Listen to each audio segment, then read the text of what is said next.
Hi guys! Welcome back again to my video. Meron na ako papakita sa inyo and baka kasi magustuhan nyo to. Meron akong lip tint na try natin ngayon. 4 na shades. Hindi ko pa siya nasusubukan. Papakita ko sa inyo. Try natin kung ano yung itsura. Kung ano yung babagay sa akin.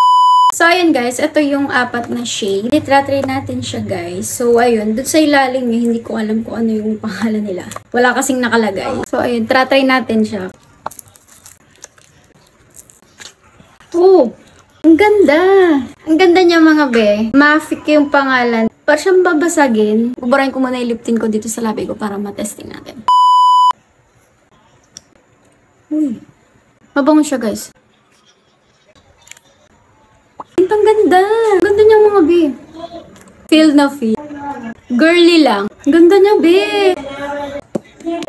So ayun guys, hindi ko alam kung anong pangalan ng shade na to, pero guys, promise, ang ganda. Ang ganda ng color niya sa lips. Bagay na bagay, pang girly lang.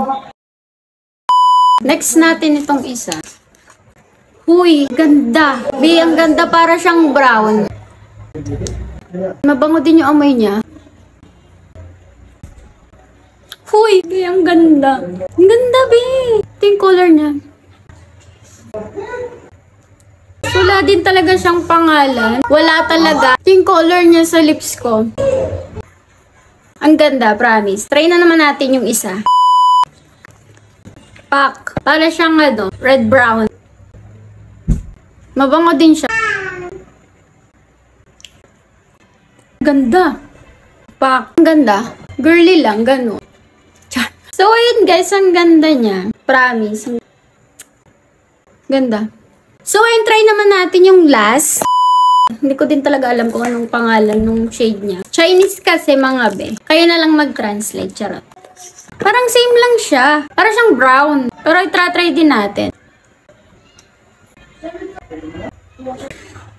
Ay, ganda. Ang ganda, be. Sino ko dyan? Charot. Ang ganda, mga be. Ang ganda, be. Ito na yung mga shade niya. Ang ganda ng packaging niya. Para siyang babasagin. Which is ang ganda. Ang ganda niya sa lips. Try nyo na din. Thank you nga pala dito. Thank you so much po. So ayun guys, ito na siya mga be. Hindi ko naman dito magagamit lahat. Bibigay na lang din natin. That's it.